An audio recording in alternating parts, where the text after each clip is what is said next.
I'm Larianne Rodriguez. I am a program coordinator at the Veteran Spouse Network, which is a kind of a special, unique entity attached to the Institute for Military and Veteran Family Wellness at the University of Texas at Austin. My boss is Dr. Bora, and she had started off her research early on and with the veteran population, and she learned that there was some gaps in servicing the veteran spouse population specifically, and that the spouses may not have access to care or support programs or different transition services alongside their veteran. And she started to form the Veteran Spouse Network to communicate and offer peer support for the veteran spouse community. And this is under the transition program, which welcomes in our active duty spouses as well, because we believe that active duty spouses support the transition process alongside their service member. Now, today we have Hazel Wong, who will be our guest speaker. She's from JBSA, San Antonio, and she will be talking about the TAP 2 program, which we fully endorse because we want our spouses to be educated on the TAP process alongside their service member. That way, when they come to us down the road and they're looking for peer support or they have questions on the veteran side of the house, that they can have those supports and have that education in place that's offered through the military and the TAP program. So Hazel, why don't you go ahead and introduce yourself? All right. Well, good afternoon, everybody. Thank you so much for joining us today. Like Miss Lori gave me that nice introduction. My name is Hazel Wong, and I work here at I work for the Military Family Readiness Center at Joint Base San Antonio here on Fort Sam, Houston. One of the things I'm in charge of the Employment Readiness Program. And also right now I'm in charge of I'm a transition service manager over here at the Transition Assistance Program here on Fort Sam, Houston. So just a lot going on for me right now, but I'm so excited you all are here. Now, as a military spouse, when you first join, I say you join the military just like your service member joins the military, because you know you have all these challenges trying to find work, trying to find friends, just trying to find out where you fit in at. And so it's real important that you connect with people. So one of the nice things is when you get ready to transition out, we want to make sure you connect with people in that as well. One thing I just want to share with y'all is my husband, I was actually active duty. I did 22 years in the Air Force, and my husband, he did 4 years and he got out. So he was my spouse. And one of the biggest things that I like to advocate for spouses is stay in contact with somebody, connect with someone. As a military spouse, he always wanted me to share with you all that please reach out to your spouse, especially your male spouses. People didn't think about him. I did 22 years. He got contacted one time from a spouse's organization. So if you know somebody, please share with somebody. Just because it's a male spouse doesn't mean they don't need support. We all need support from time to time. All right, so really excited about our TAP 2 program. TAP 2 is kind of like it says, TAP 2, because you too are part of the transition process. So what we've come up with is a program where you can come in and you can hear about the different programs that's offered for your service member. Because as you all know, your service member transitioning off the military, it may be emotional for them, especially if they did a long time in the military. They could have done 4 years and they still have to transition out, and you have to transition because you're going to try to look at what do I do next, okay? So we have some speakers that's going to come in and talk to you about your transition process. We have somebody coming from the base legal office. He's going to talk about wills and any kind of legal documents that you may need. We have Military One Source coming out to speak to you. We have your own, Miss Lori Rodriguez. She's going to come in and share with you as well about the family from the Veteran Family Transition Program. We have somebody who's going to give an overview on our Military Family Readiness Center. So you can still connect with us even though you're out the military. One of the nicest things with all of our programs at the Military Family Readiness Center is they're virtual. We're doing a lot of hybrids. For example, the TAP 2 program is going to be in person. However, we'll also have it virtually. So if you're not in San Antonio, you can attend with us online. Okay, we have our influx is going to kind of come in and talk about the cycles of transition. We have Mr. Silvas is going to come and talk about the military retirement services. We also have Mr. Hills going to talk about the VA process. And the reason we feel like this is important for you, because a lot of times your service member may not pay attention. I don't know about y'all, but I know sometimes my husband don't pay attention to stuff. So we want to educate you so that when they ask you, how am I supposed to do with this claim? You say, oh, I went to TAP 2. They told me you need to just go through the VA. We have somebody come in and talk about TRICARE and other options for healthcare for you. Because as you transition out, that's going to go away. And you have to start paying for stuff like that. So you can kind of find out how much is it going to cost us for dental care now. One of the nicest things is we're going to go over to the USO, which is right next door. And I'm going to brag about this USO for just a second. It's beautiful.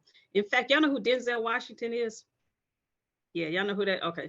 He actually gave money to help build this USO. So we like to showcase it anytime we can. So if you're local, please come join us and go over. If not, I'll take my phone so I can show y'all what it looks like. This is really a nice organization. So we have somebody from the USO is going to talk to us about what the USO has to offer as well. And then we have our Texas Veterans Commission. They're going to come in and also talk to you about stuff going on within Texas. But also one of the biggest things is we started this program so our spouses can be educated. Lori set that up so well. Our spouses need to learn what are they entitled to, you know, because a lot of times your service member, they don't bring stuff home. We want to make sure you understand. It's a place where you can ask questions. Don't be shy. No question is ever a stupid question, I promise you. If you don't ask, then to me, that's stupid for not asking. So we want to make sure you ask questions, get the answers you need, and just reach out to us for anything you need. We also have a career skill bridge program going to be there. So let's suppose you're maybe a couple years away from retirement. That's fine too. Please come out and learn about what can you do, because maybe in that year, you maybe want to take a certification or something to help yourself with the transition. Oh, we also have Mr. Sherman. He's going to come and talk about the financial impact of retirement. Because as you know, when you retire, the service members, if they're retiring, the check is going to be cut in half. Or maybe if they did 30 years, they may get 75%, but needless to say, it's not going to be the full amount. The VA rep is going to talk about the disability amounts as well, the different ratings that you can get, you know, the different money that they can get if they're a disabled veteran. So just a lot of information, just tons and tons. Do y'all have any questions for me?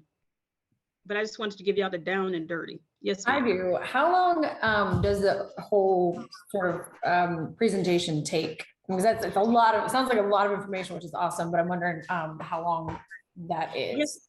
Yes, ma'am. It's actually, we're doing it in person this time. So it's going to be from 9 to 3. Okay. We'll have breaks in the middle. One of the things we may do, one time we did it on Zoom and we did it like 2 days. We did half days. And some people say they didn't like that. They'd rather just do it one day and it'd be done. But it is all day. But if you miss pieces, let me know and we could probably, you know, get you the information or something like that if you want to get it later on. But it is all day. It's a lot of good information. We have people talking about education. It's just a lot. But I think you guys will love it. And if you can only sit through one part, maybe the first time, you can probably catch it up the next time. We try to do it every quarter. So the next phase is going to be Lackland. They're going to be hosting it. So I'm just hosting it again this time, and then it's going to rotate to them, and then it rotates to Randolph as well. I have one other question. And so to sort of explain, I guess, like why I'm on the call. I'm not a military spouse. I'm a surviving military fiance, but I work for HHSC and suicide prevention. So I'm here to sort of make sure that I'm aware of like the resources and programs and things like that that are out there for military and their families.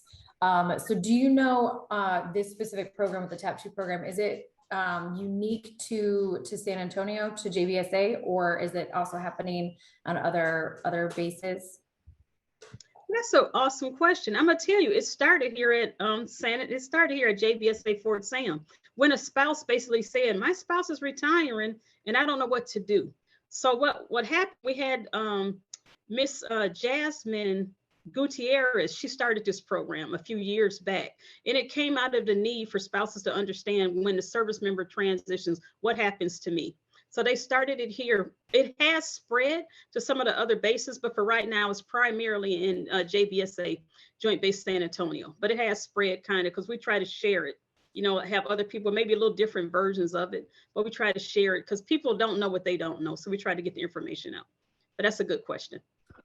Hazel, can you speak a minute just kind of on the process of transition? I know that my husband, because he's at 19 years, he's an active duty service member.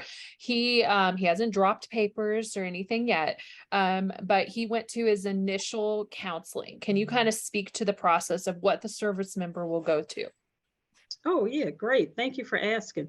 Yeah, what will happen is when the service member decides they want to retire, let me back it up a little bit. Normally, we want our retirees to go to the TAP program, the Transition Assistance Program, 24 months before they actually retire, if possible. And our separating members, we want them to go 18 months out. And the reason being, we don't want them to rush through stuff. We want them to take their time. So what will happen first is they're going to go to initial counseling. When they go to initial counseling, they get put into a track. In the different tracks, maybe they don't need a lot of support, so they may be a track 1. Maybe they don't need a whole lot of a whole lot of support, but they do need some financial support. They may be track 2. Then our track 3 is the people they need a lot more support. So they may need help with finding a job. They need help with their resumes. They need a lot more information in financial counseling. Now there is some mandatory pieces to track, which is a VA briefing. Everybody that goes through TAP has to have a VA briefing that's mandatory. They also will have Department of Labor briefing. And then the next stage after, so certain things is going to be required for them when they go through the transition process. Another first class they go to after they go through their initial counseling, they meet with a counselor one-on-one. Then they'll go to a class, what we call pre-separation.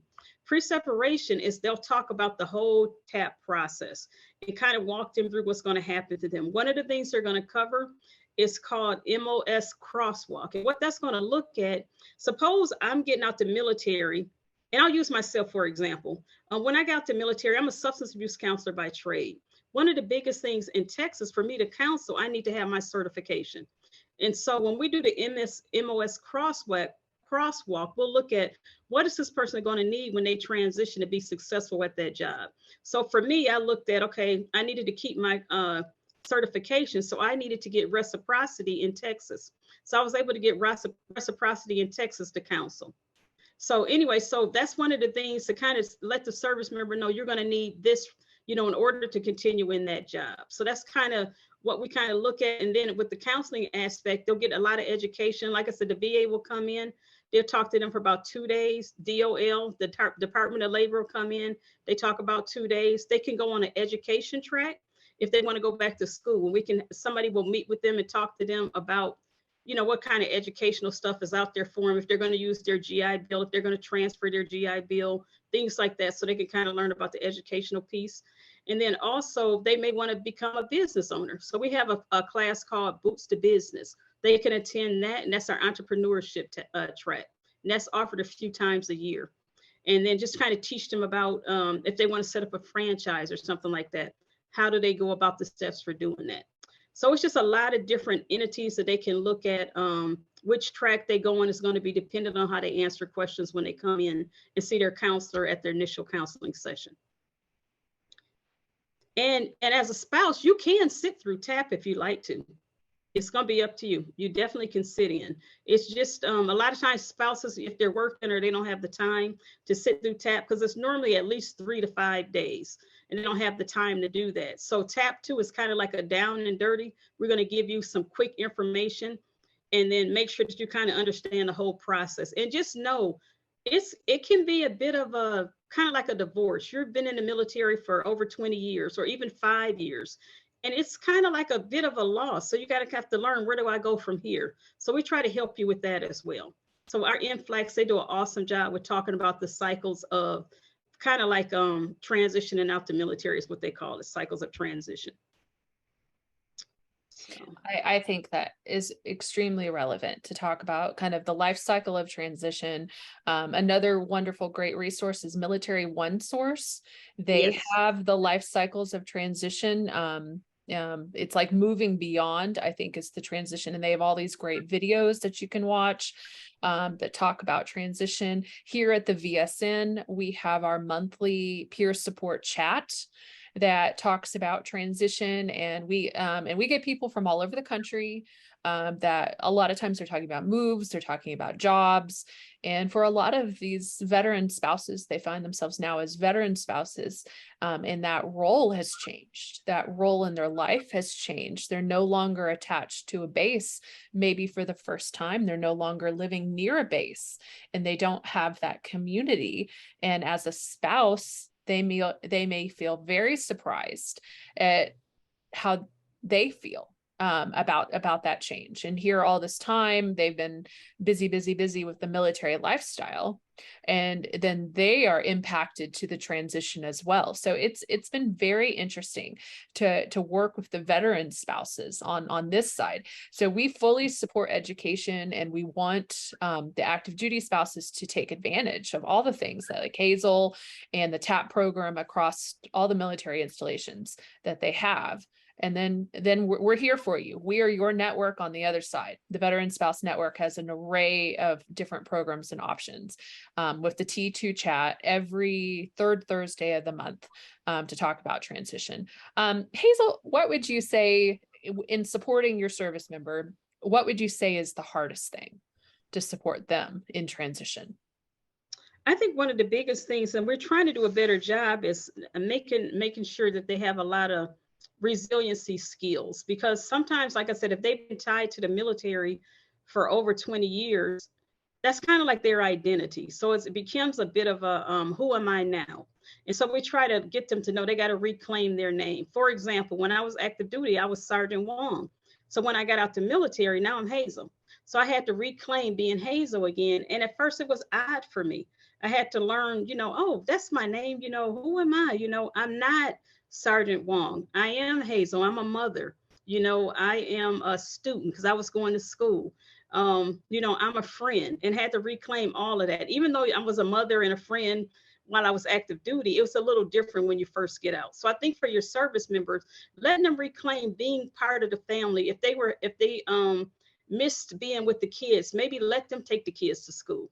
Encourage them to, maybe volunteer as a soccer coach or something like that where they didn't get a chance to, so they can kind of get reacquainted with the family. Encourage them to do projects around the house. You may want them to go and do something like maybe go to the gym I don't know if they had a spin class or something, so they can kind of have some type of routine, because sometimes it's hard when they first get out because they've been doing it for so long, they don't know what to do with themselves. So I think it's important to encourage your service member to get involved with some type of group, maybe big brothers, big sisters. Maybe they want to mentor somebody. There's things out there they can do. And for you as a spouse, it's just know the transition is going to be hard for them. And it's also going to be a little bit hard for you as well, but just kind of making yourself aware that, oh, he's probably or she's going through some emotions right now. That is a normal process. Like I said, it's kind of almost like, it's kind of like grieving. It's kind of like if you ever had any type of grief, it's kind of like that. You kind of have to let it go and then kind of move forward. So where do I go from here? So I encourage you to kind of think about or encourage your spouse. If they have a hobby, maybe they like to go golfing, they can start going golfing in the morning or something like that. Or maybe you can go golfing with them. Y'all can start doing that together. So I want to encourage you to just be aware that it can be emotional. It can be good emotions, but sometimes it can be sad as well. So just being aware that they're not being grumpy on purpose. It's just they don't know what to do with themselves right now. And you just have to kind of it's kind of like if they went on a deployment or something and they come back to the house, you have to kind of think about it like that they don't know what they don't know. So you have to kind of walk them back through the process slowly. Maybe give them the task of paying the bills again or something like that, or going grocery shopping for you or whatever, washing the cars regularly or whatever. Just kind of remember, but for them, they're going to feel a little odd when they first get out. They feel like they're on leave initially, and then the realization will hit in that I'm out the military now. And you have to be that support system for them to help them transition. Now we are here, like Lori just said, they can call us. Like Lori Ann said, we do a lot of our classes virtual. That was one of the nicest things about COVID, where we all had to go, can we do stuff virtually? And we can. And so that's one of the nice things. So if you can't come in person, you can encourage your service member. One of the nice things, every Wednesday we have a class on employment. really easy. Some of them are 1 hour, some of them are 2 hours, but that's an easy thing for them to maybe make a schedule. Okay, well, first Wednesday, I'm gonna look at a USA job class. The next week, I'm gonna look at a general resume writing class. The third week, I'm gonna look at interview skills. And the last week, I'm gonna look at LinkedIn. So we have these classes every Wednesday on purpose. So people can they can say, oh, at 1 o'clock on Wednesday, I can attend a class. Yes, you can. It just makes it easier for people to remember. But for spouses, I do want you to just know that it is a transition for them, but we know it's a transition for you as well. And a lot of times as our spouses, we have to hold the family together. So just kind of hold them together a little bit until they can, find their footing. If they're going to go to work, if they're going to go to school, if they're just going to stay at home for a while, that's okay. And you just have to be supportive on whatever role they decide to take. For sure. I liked how you put it. You felt like you were on leave. When I got out of the military, I'm a veteran too. That is exactly how I felt. And, I got out when I was a lot younger. And so didn't have that identity that I would say that my husband has, because he'll retire. And he comes from a long military family. In fact, this is going to be the first time that no one in our entire family is wearing the uniform. And even in that, there are some identity issues. Like, there are no Rodriguez's on our family wearing the uniform right now. Like that's just like an odd feeling. And for my husband, he feels like he almost is supposed to represent, if that makes sense, on this identity. So what you're saying is very relevant to the whole family facing the transition. It's good advice for sure. Do we have any other questions in the room? I have one. You had mentioned that the TAP program can be anywhere from 3 to 5 days. What would determine why it's one or the other? Because I guess like in my brain, I would think like, here's the information we need to cover, and it would, we cover this on day 1 and this on day 2 and this on day 3. So what would influence the change in that duration? It's really going to depend on the service member, because sometimes some people, they may come in, they're a lot more already educated on stuff, and they only need to go through the mandatory classes, which will take 2 days. So they do the mandatory classes and then they're done. But then you have others that they maybe want a little more than just maybe they need a little more assistance. Like I said, a lot of times the financial piece, we teach them how to do a transition budget. Sometimes people need help with that because they haven't done great budgets before. So they maybe want to stay a little bit longer and work on their financial piece. Or maybe they want to work more on, like I said, the entrepreneurship piece. They want to go through Boost to Business. And so that's another additional class they would need to go to. And also sometimes even in the education piece, we have the education office that comes over and talks about education. Sometimes we have people that they don't need the education piece because they've already got their degrees, or maybe they've given their GI Bill to their family. So they may not need to sit through that track. So that's what would determine. So sometimes if they just need a little bit more stuff, then they may come the whole 5 days just to continue learning, about some of their stuff before they transition out. But there's some people, they're good. They come in, they meet with a counselor. They go through the precept. They go to initial counseling, precept. Then basically they can do their budgets, and they do a basic resume, and they're good to go. And they can transition. They can basically do their, what we call a capstone review. We'll review their documents to make sure that they meet the standards, and then they're able to transition out just with that. But then, like I said, you may have somebody else that say, I need a little bit more help with my budget. So I think I want to stay and go through this finance class, or I want to stay and I want to learn about education, or I want to stay and learn about entrepreneurship. So that's what it would determine on basically what they say when they come in and see the counselor. I love that you're talking about entrepreneurship, because our next series is actually going into veteran spouse-owned businesses, veteran couples, veteran-owned businesses. That will be next month with our Up and Out seminar. We'll be on entrepreneurship as we kind of wrap up this general talk about in transition. So I think there's a lot of misnomers out there that the service member, when they get out of the military, what is the average wait time before they go back to work? Or is it 6 months? I've seen it vary greatly. Do we know the average? I don't know the average right off, but I can tell you I've been working in military family readiness now for 8 years. I think I'm getting close to 8 years, 7 or 8 years. And it depends. Some service members will come in and they like, I got to find a job right when I retire or right when I separate, I need to be working. So it could be 30 days, it could be up to 6 months. Um, but then you have some that they may take a year or take 2 years because they've kind of saved money. They know they don't need to rush the process. And so I would say anywhere, I would say on average, probably 3 months to 6 months. Right. Like I said, sometimes we get them that they need to get a job right away. And what I encourage those people to do is to go ahead and get a part-time job before you actually retire or separate. So it may be, maybe you start working at Amazon on the weekends, we'll say, because then you can work there Friday, Saturday, and Sunday. So maybe they get something like that. So that way, when they first get out, they still have income coming in. Right. And then you have other people, they've saved money, they're okay, they can take a few months out and kind of figure it out. And then they may take advantage of classes once they actually separate. I'm glad you said what you said, because what can happen as well, somebody can go through the TAP class really fast. And then they say, you know what? I might have cheated myself. It's okay. They can come back and see us at any time. So it's not a one and done. So if they go through it too quick and they realize they need some help later, they can come back and see us and they can repeat the classes or sit in the classes if they change their mind a little bit later on.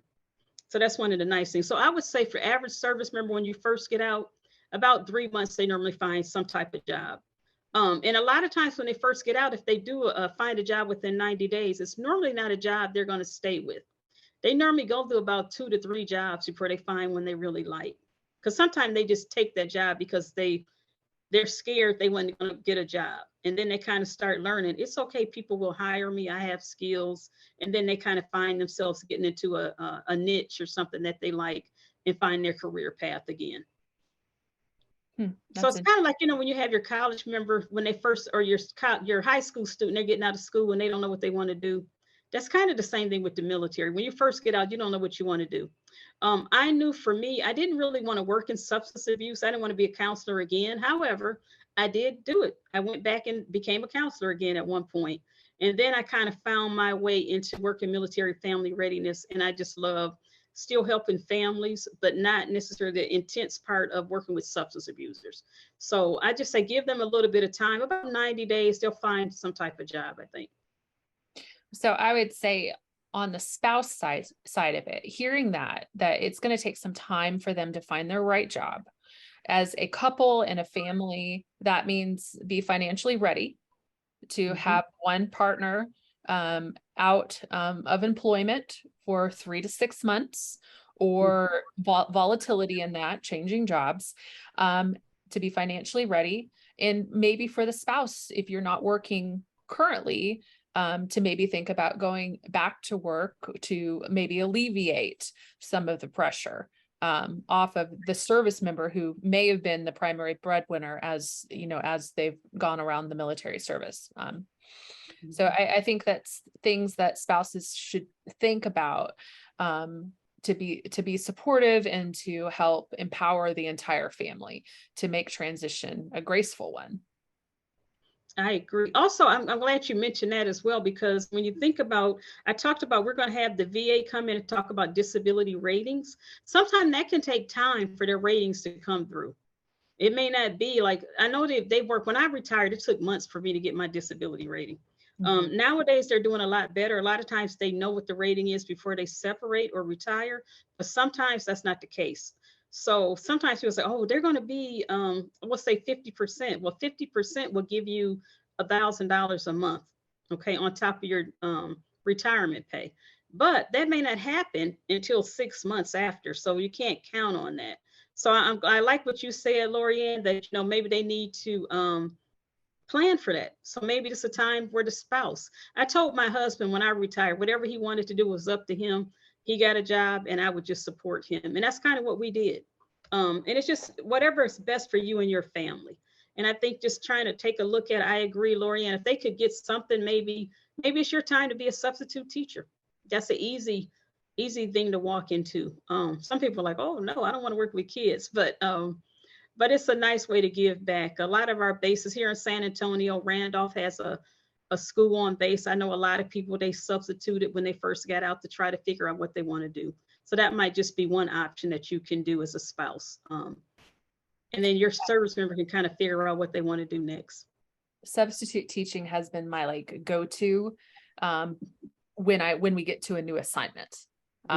It gets you in the schools, and boy, you get a behind the scene view of the school. And it would always be like the school my kids go to.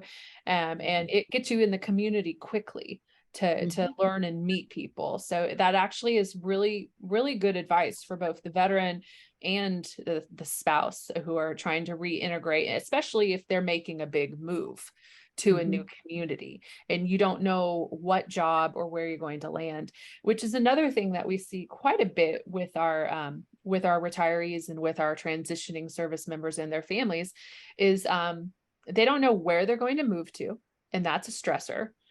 Or quite often they try to move back home. And so we talk a lot about what it's like to go home after 8 years in the military or 10 years in the military or retiring from the military, because your vision of home has changed. And your town that you live in, I'm from New Braunfels, Texas, and believe me, folks, New Braunfels has changed. It's completely boomed from when it was when I was a high school kid and went off to college and then joined the military. So I think that's another thing that as our families transition and you're going through the TAP program to keep in mind. One last question. Yes, ma'am. I'm trying to figure out the name of the program and I can't find it. It's not everywhere, but there is some sort of like mentor program that some of the bases have started to offer for, I think it's specifically for single service members, where when they are transitioning out, there's another veteran that like they kind of pair them with. I cannot remember what it's called. Do you know what I'm talking about? on the Army side, so correct me if I'm wrong, Hazel, that's called ETS sponsorship. I think that sounds right. I think it's only an Army thing. I think it is too. Because I'm not real aware of it, but I could look like you said, I could look it up and do some research. Okay, so I was wondering if JBSA offers it, because to my understanding, I have not done enough research on it. It's fairly new and it's only at a handful of bases. Yes. I tell you what, it sounds great though. I mean, I think that's definitely needed. We have a partnership with ETS sponsorship. So as they assign the service member to a sponsor in the location that they think they're going to move to, or the industry they think they're going to go into, and the spouse expresses interest in having support as well, then we get the referral here at the Veteran Spouse Network.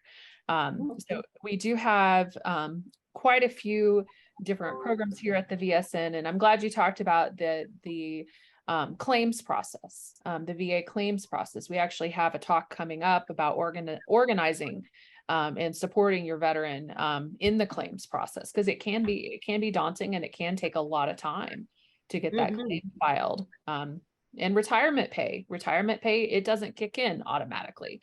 So all these things have to be planned for. Yes, I think for sure. I think the financial piece is something that a lot of people don't think about. Yeah.